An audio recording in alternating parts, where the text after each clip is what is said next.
Bermuda triangle का नाम सुनते ही जहन में एक ऐसे डेथ जोन की तस्वीर उभरती है जो जहाजों को निगल जाता है।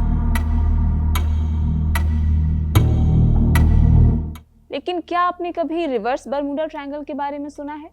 एक ऐसी जगह जो जहाजों को निगलती नहीं बल्कि सदियों पुराने मलबे और राज उगल रही है। स्पेन के वैज्ञानिकों ने जिब्राल्टर की खाड़ी में एक ऐसी खोज की है जिसने पूरी दुनिया के होश उड़ा दिए हैं।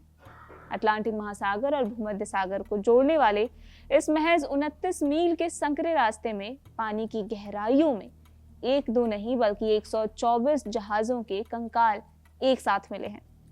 ये कोई आम खोज नहीं है बल्कि दुनिया की सबसे बड़ी समुद्री कब्रगाह का पर्दाफाश है। तो आखिर क्या वजह है कि सदियों से दुनिया भर के जहाज इसी रास्ते पर अपनी जान गंवाते रहे? क्या समुद्र के नीचे कोई ऐसी चुंबकीय शक्ति छिपी है जो जहाजों को अपनी ओर खींच लेती थी, या फिर यहाँ का पानी किसी प्राचीन श्राप की गिरफ्त में है? आज के इस वीडियो में हम इतिहास की धूल झाड़ेंगे और गोता लगाएंगे उस रहस्यमयी दुनिया में जहाँ जिब्राल्टर की लहरें आज भी अपनी खौफनाक दास्तां सुना रही हैं। तैयार हो जाइए क्योंकि इस नए बरमूडा ट्रायंगल के गहरे राज आपकी रूह कपा देगी।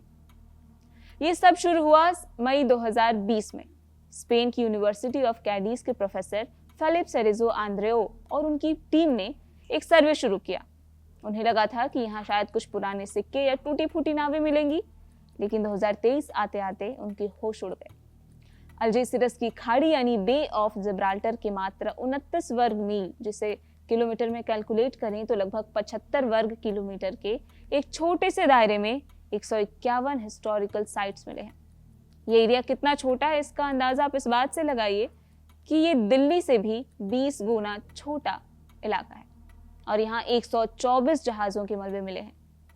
इनमें से अधिकांश वो थे जो इतिहास की किताबों में गायब हो चुके हैं। यहाँ प्राचीन प्यूनिक सभ्यता के जहाज मिले, रोमन साम्राज्य के लड़ाकू जहाज मिले और मध्यकालीन युग के वो व्यापारिक जहाज भी मिले जो सोने चांदी से लदे हुआ करते थे। थोड़ी गहराई में चलते हैं और बताते हैं कि कौन कौन से जहाजों की बात हो रही है। यहाँ मिला है 2500 साल पुराना एक जहाज। ये जहाज ईसा पूर्व 5वीं शताब्दी का है। इसमें मिट्टी के बड़े बड़े मटके मिले हैं जिनमें प्राचीन फिश सॉस भरा हुआ हो सकता था। सोचिए, जब इंसान ने ठीक से नेविगेशन भी नहीं सीखा था तब भी ये जगह जहाजों को डुबो रही थी। थोड़ा और ऊपर आए तो यहाँ नेपोलियन युद्ध के समय जंगी जहाजों के मलबे मिले हैं।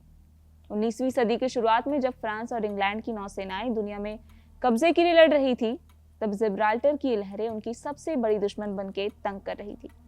लेकिन सबसे डरावनी खोज है द्वितीय विश्व युद्ध की मयाले पनडुब्बी। इसे द पिग कहा जाता था। ये इटालियन मरीना मिलिटेयर का एक आत्मघाती हथियार जैसा था जो 2 गोताखोर इस मानव चालित टारपीडो पर बैठकर दुश्मन के जहाज के नीचे बम फिट करते थे। इस घातक मशीन का यहाँ मिलना ये साबित करता है कि जिब्राल्टर की खाड़ी आधुनिक काल में भी मौत का जाल बुन रही है। अब वैज्ञानिकों के मन में सवाल उठे कि आखिर एक ही जगह पर इतने सारे जहाज कैसे? क्या यहाँ का समुद्री करंट जहाजों को पत्थर से टकराने पर मजबूर कर देता था, या फिर यहाँ के मौसम में कोई ऐसा ट्रैप है जो आज भी इस राज से पर्दा नहीं उठने दे रहा?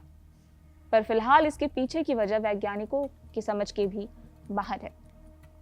इस जगह के गर्भ में क्या क्या छिपा है, इसकी मैपिंग के लिए वैज्ञानिकों ने मल्टी बीम इको साउंडर का इस्तेमाल किया जो साउंड वेव्स के जरिए समुद्र तल का एक इंच का डिजिटल मैप बना देता है। साथ ही मैग्नोमीटर का उपयोग किया जो मिट्टी के नीचे दबे लोहे और धातुओं की पहचान कर लेता है। लेकिन बात यही नहीं खत्म होती। प्रोफेसर आंद्रेओ का कहना है कि ये तो बस शुरुआत है। अभी तक हमने सिर्फ 10 मीटर की गहराई तक छानबीन की है और ये खाड़ी लगभग 400 मीटर गहरी है। यानी अभी बहुत सारी चीजें हैं जिनका खुलासा हमारे होश उड़ा सकता है। समंदर हमेशा से वैज्ञानिकों के लिए एक अनसुलझी पहेली रहा है।